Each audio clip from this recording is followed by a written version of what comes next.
Hello everyone, versatile nature channel में आपका हार्दिक स्वागत है। ये आप देख सकते हैं, आज एक्सोरा प्लांट पर हम बात करेंगे।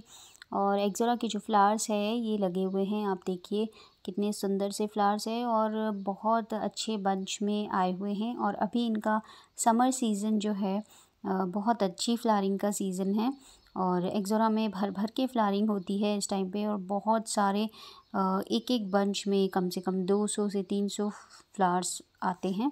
और ये आप देखिए इसमें कितने सारे फ्लावर्स हैं, हम काउंट भी नहीं कर सकते, इतने सारे फ्लावर्स हैं। बहुत छोटे छोटे होते हैं ये फ्लावर्स, लेकिन बंच में बहुत सुंदर लगते हैं। डिफरेंट डिफरेंट कलर में आपको ये एक्सोरा की वैरायटीज़ मिल जाएगी।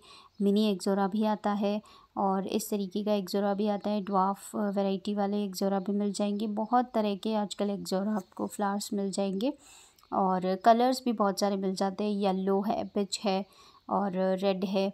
इस तरीके से बहुत सारे आपको फ्लावर्स प्लांटेंस के मिल जाएंगे नर्सरीज़ पर। ये जो प्लांट है वो साइज़ के ऊपर डिपेंड करता है। अगर छोटी साइज़ के आप प्लांट्स लेते हैं तो 50 और 100 से स्टार्ट होकर, और बड़ी साइज़ के जो प्लांट होते हैं वो 200 तक भी जाते हैं अगर विद फ्लावरिंग आप लेते हैं तो। और हर नर्सरी का और हर सिटी वाइज़ अलग अलग इसकी रेंज रहती है। तो ये आप देख सकते हैं एक्सोरा, ये मेरे घर में लगा हुआ है और वो जो प्लांट है वो ज़मीन में लगा हुआ है और ये गमले में लगा हुआ है, बस इतना सा डिफरेंस है। जब ज़मीन में लगता है ये फ्लावर तो बहुत ज़्यादा बढ़ जाता है फ्लावर प्लांट, और अगर ये गमले में लगता है तो थोड़ा सा ये जो है इसकी साइज़ जो है वो प्लांट की कम रहती है। क्योंकि ज़मीन में इसको बहुत ज़्यादा फैलाव मिल जाता है, ज़मीन मिल जाती है फैलने के लिए। और गमले में एक लिमिटेड एरिया मिलता है जिसमें ये अपनी रूट्स ग्रो कर पाए। तो अगर गमले में आपको ग्रो करना है और देखिए गमले में भी इतनी अच्छी फ्लावरिंग लेनी है, तो उसके लिए हमें क्या क्या इसमें फर्टिलाइज़र डालना होगा, क्या चीज़ों का ध्यान रखना होगा, कौन सी ऐसी बातें हैं जिन्हें एक्सोरा को ग्रो करते टाइम याद रखनी चाहिए।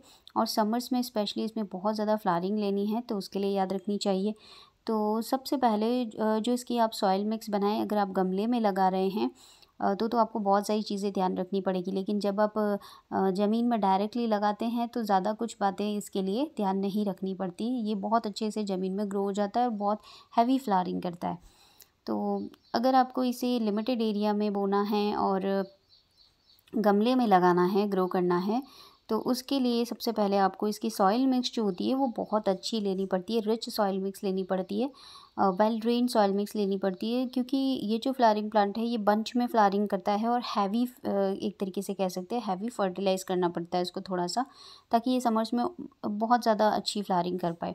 हैवी फ्लावरिंग का करने का और इसका जो है रीज़न आप जानते ही हैं कि ये बहुत बंच में एक साथ फ्लावरिंग करता है और 200 से 300 फूल एक बंच में इसके एक साथ आते हैं और छोटी छोटी फ्लावरिंग होती है। तो इसे फर्टिलाइज़र भी जो है वो थोड़ा ज़्यादा चाहिए होता है। तो सॉइल मिक्स आप इसकी जब बनाएं, इसमें आप 40% गार्डन सॉइल ले लीजिए, बाकी आप कंपोस्ट रखिए। 40 to 50% इसके अंदर कंपोस्ट डालिए। काउडंग है या फिर वर्मी कंपोस्ट है, जो भी आपके पास अवेलेबल हो, पत्तियों की खाद है, जो अवेलेबल हो आप इसमें डाल सकते हैं। और रिवर सैंड थोड़ी सी मिक्स तो करनी ही है, ताकि इसकी जो सॉइल है वो पोरस बनी रहे। हल्की सी पोरस रखनी है इसमें सॉइल जो है, बाकी बहुत ज़्यादा पोरस नहीं रखनी है, क्योंकि थोड़ा सा इसमें वाटर होल्ड हो भी जाएगा तो वो मॉइस्ट बनी रहेगी। क्योंकि ये परमानेंट और हार्डी प्लांट है तो इसको इतना फ़र्क नहीं पड़ेगा। और इसके अंदर आप और चाहें तो किसी भी फर्टिलाइज़र को ऊपर से दे सकते हैं। एक बार कंपोस्ट अच्छे से अगर आप डालते हैं तो फिर उसके बाद प्लांट ग्रो करने के बाद आप इसके अंदर 20-25 दिन में कोई भी फर्टिलाइज़र बना सकते हैं। जैसे मैंने ये फर्टिलाइज़र बनाया है समर्स में इसमें हैवी फ्लावरिंग लेने के लिए। तो मैंने इसमें क्या क्या मिक्स किया है देखिए, मैंने इसके अंदर सूखी जो हमारे गार्डन की फरवरी में पतझड़ में पत्तियाँ गिर जाती हैं उन सबको इकट्ठा करके और कुछ कुछ पार्ट्स में डिवाइड करके सूखने के लिए रखा था। तो जो सूख गई थी उन पत्तियों को मैंने इसमें रख दिया था। कम कम से कम 4-5 दिन के लिए आप इसे रख सकते हैं। सारी पत्तियों, नीम खली और किचन वेस्ट और इन सबको मिक्स करके, और फिर आप उसमें थोड़ा सा पानी डालकर रख दीजिए। इसमें थोड़ा सा काउडंग भी मिला सकते हैं और नीम खली तो ज़रूर मिलानी है, ताकि उसमें कोई भी जो ये मक्खियाँ कीड़े ला ला कर रख देती है, उसका अटैक ना हो और ढककर इसे रख देना है। और 3 से 4 दिन में ये बहुत अच्छे से बनकर तैयार हो जाएगा।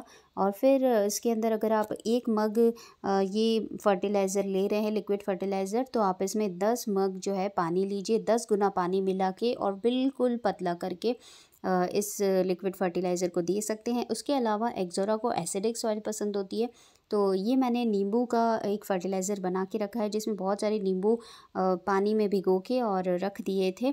और इसे भी कम से कम 15-20 दिन हो चुके हैं और ये बहुत अच्छा बन चुका है। अब अगर जिस भी प्लांट को एसिडिक सॉइल की ज़रूरत होगी, बस मैं इस बॉटल में से एक ढक्कन जो लिक्विड फर्टिलाइज़र है लेमन का, ये लेके और एक मग में मिला के प्लांट की ज़रूरत के अकॉर्डिंग उसमें डाल दूँगी, जिसे एसिडिक सॉइल पसंद है।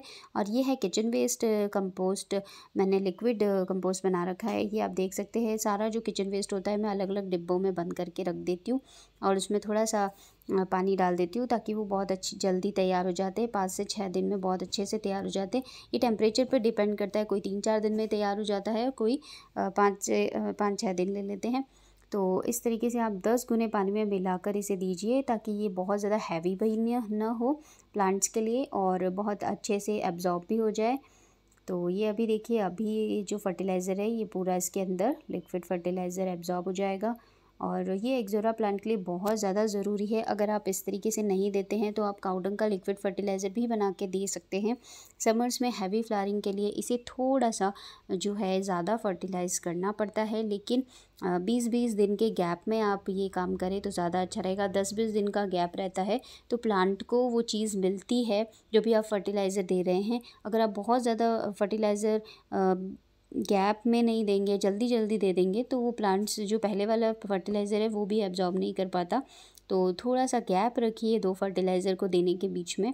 अगर आप अभी ये लिक्विड फर्टिलाइज़र दे रहे हैं तो अभी आप और कुछ मत दीजिए। ये लिक्विड फर्टिलाइज़र देके अगर आपको फर्टिलाइज़र चेंज करना है तो आप सीविड ग्रैन्युल्स जो होते हैं वो भी दे सकते हैं, अच्छी फ्लावरिंग होती है उससे भी, लेकिन थोड़ा गैप में दीजिए।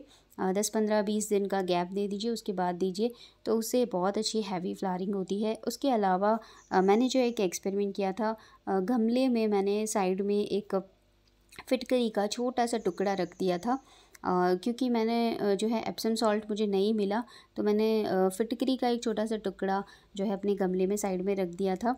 तो उससे भी हमारे प्लांट्स में हैवी फ्लावरिंग होती है, एक्ज़ोरा में तो एटलीस्ट, जो मैंने खुद करके एक्सपेरिमेंट देखा है। तो एक्ज़ोरा में थोड़ी सी छोटी सी फिटकरी का टुकड़ा मैंने लेके गमले में रखा था, उससे अच्छी फ्लावरिंग हुई है इसमें। उसके अलावा मैं ये सारे जो फर्टिलाइज़र है ये टाइम टू टाइम देती रहती हूँ 15-20 दिनों में। और इसकी जो सॉइल है एसिडिक रखती हूँ और इसे डायरेक्ट सनलाइट पसंद है एक्ज़ोरा प्लांट को, तो आप इसे डायरेक्ट सनलाइट में रखिए। और ज़मीन में अगर लगा हुआ है तो बहुत ही अच्छा है, ये बहुत ही हैवी फ्लावरिंग करेगा फिर तो। और ज़मीन में इसे ज़्यादा केयर की और इनकी ज़रूरत नहीं पड़ती है, क्योंकि ये खुद ही सब ज़मीन में से एब्जॉर्ब कर लेता है। गमले में जब हम लगाते हैं तो इसे बहुत केयर से रखना पड़ता है। और ये परमानेंट हार्डी प्लांट है तो इसे ज़्यादा कोई फ़र्क नहीं पड़ता है, बस आप इसे टाइम टू टाइम फर्टिलाइज़ कीजिए, सनलाइट में रखिए और डेली वाटरिंग कीजिए। Thank you.